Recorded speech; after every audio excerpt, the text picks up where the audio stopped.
In another world, a magical summoning is attempted, but an assassin attacks, corrupting the spell. On Earth, two Japanese students named Taichi and Rin are suddenly caught in a magic circle and transported into the other world. A monster horse attacks them, but a trio of magic-wielding adventurers come to their aid and kill it. Inspired by them to become adventurers to make a living, Taichi and Rin are escorted to the city of Aspire, where they attempt to register with the Adventurers Guild. However, when a measure of their magical ability is taken, the readings prove so startling that the guild master sends Taichi and Rin to Lemia, a master magician, and her elf apprentice Muller. After taking her own reading of Taichi and Rin's magical capabilities, Lemia declares that they must become her apprentices. Lemia discloses that Rin and especially Taichi possess tremendous magical powers, making an apprenticeship with her a prerequisite in order to control them. While Rin is identified as a quad magician capable of wielding all four of the principal magical elements, Taichi is designated an even rarer unique magician who can directly employ the power of the spirits who control those elemental forces, although his magical specialty remains unknown for now. Under Lemia and Muller's tutelage, the two graduate in a surprisingly short time and are then sent back to Aspire to become registered adventurers.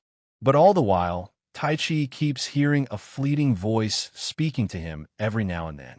After working as low-rank adventurers for a time, Taichi and Rin are entrusted with a mission to discover the cause of Aspire's rising shortage of food and other vital necessities.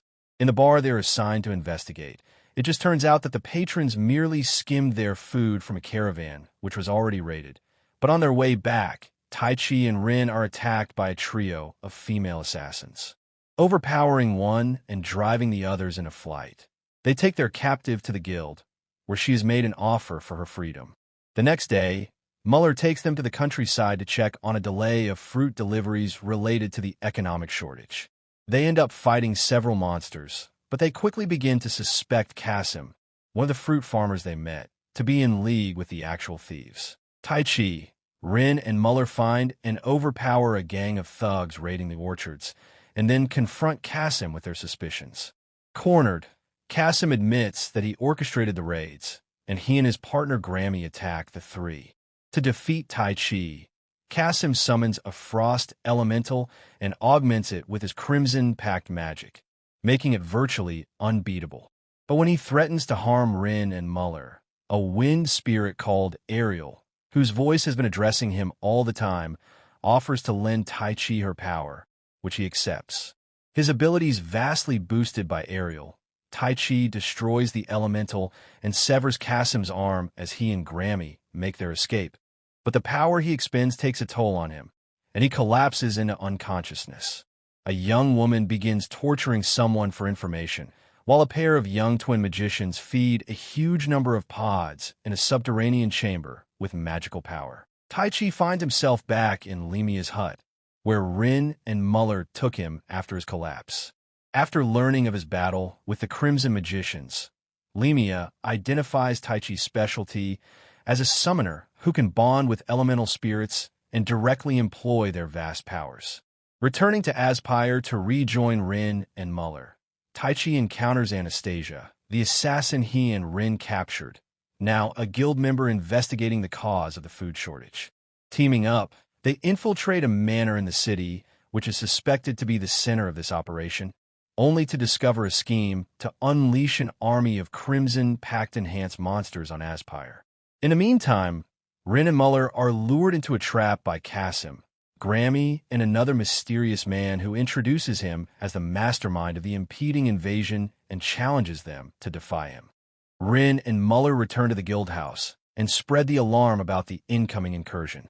Taichi and Anastasia battle their way into the mansion's cellar, where the twin magicians Moreau and Marrow sick the crimson-enhanced goblins they've been breeding at them. However, they quickly lose control over their charges, prompting Taichi to rescue them. As dawn arrives, Aspire's adventurers meet the monster invaders, many of them crimson-enhanced, in battle. Returning from the mansion exploration, Taichi leaves Anastasia behind to join the fighting. As the battle rages, and a mystery man and Cassim observe it. Anastasia is put under a hypnotic charm and strays into the battlegrounds. To everyone's surprise, the fighting is joined by a two-headed dragon rising from the underground.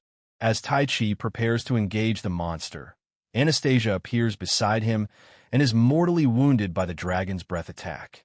As she dies in his arms, the enraged Tai Chi asks Ariel for more power, a wish which formally seals the pact between him as a summoner and Ariel as his bonded spirit, and also enhances Tai Chi's resolve to save all those he cares for. Facing the dragon, Tai Chi beats it to the ground, whereupon the dragon withdraws, but not without providing him with a cryptic warning that a certain person wishes to, and will, use Tai Chi's power to control the fate of this world. Following the battle, Tai Chi, Rin, Lemia, and Muller receive a summons to Winifix, the capital of Aristian, the realm where Aspire is located, to aid King Gilmar in quelling the rebellion instigated by his younger brother, Duke Dortsheim. Upon meeting the king, Lemia confronts him with the suspicion that he is responsible for Tai Chi and Rin's displacement into this world, which Gilmar confirms. His daughter, Princess Charlotte, performed the summoning upon her father's command, but is to her utmost regret unable to return Tai Chi and Rin back to Earth. As Tai Chi and Rin must face the prospect of having to fight, and possibly kill, human beings, the mystery man from Aspire is revealed to be Lodra, the king's high cardinal. Upon learning of the arrival of Tai Chi and Rin, whose prowess in Aspire has made them near legendary, Duke Dortsheim decides to accelerate his plan to seize the throne. An assassin is sent to eliminate them, but Tai Chi and his friends notice his presence and prepare an ambush, foiling the attempt on their lives. The next day, Marquis Nilgon, one of Dortsheim's allies, leads the first attack with a surprisingly small force. But their plan is unveiled when they employ powerful magic rings to bombard the royal defenders with far-range attacks. Combining their powers, Tai Chi, Rin, Ariel, and the court magicians take out the attackers with a lightning strike, which leaves them all paralyzed, sparing their lives. Nilgon is assassinated by Inimicus, Dortsheim's advisor, for his failure. Cassim and Grammy, who have infiltrated the capital, plan to lure Tai Chi into a trap to settle the score between him and Cassim. While looking for a stomach cure after overeating at the victory feast, Tai Chi is met by Cassim, who coerces him into a duel, to even the odds and determine which one of them is more skilled. Cassim uses a magical effigy given to him by Lodra to block the bulk of Tai Chi's powers. Remembering Lemia's training, Tai Chi defeats his opponent, but to everyone's shock, a dark spirit emerges from the effigy to kill Tai Chi. Working together, Tai Chi, Cassim, and Grammy destroy the effigy, restoring Tai Chi's power and allowing him to banish the spirit. Tai Chi parts with Cassim and Grammy, who have gained a grudging respect for him, but this clash was all according to the plan of Lodra and his mysterious mistress, Lady Shade. Dortsheim declares open war, and hasty preparations are made to meet the enemy. The war for the crown begins, and the two armies clash on the battlefield. While Rin, Lemia, and Muller fight alongside the king's soldiers, Tai Chi and Ariel infiltrate Dortsheim's base camp to try and convince him to end the rebellion peacefully. But Inimicus, imbued with dark magic and drunk with devotion to Lady Shade, unleashes a spell which turns the soldiers of both sides into zombie-like berserkers who threaten to slaughter everyone in their path. The two opposing armies join forces to stand against the berserkers, but face impossible odds. Ready to do whatever he must to save his friends, Tai Chi calls on Ariel's full power. Acknowledging Tai Chi's willingness to sacrifice himself, Ariel gives up her current form, evolving into the Queen of the Wind Spirits, Sylphid, and enabling Tai Chi to break the spell. He then combats Inimicus, who is transformed into a demon by the dark power in him, and destroys him. But before that, Inimicus informs him of Lady Shade's intentions to use his powers to change this world.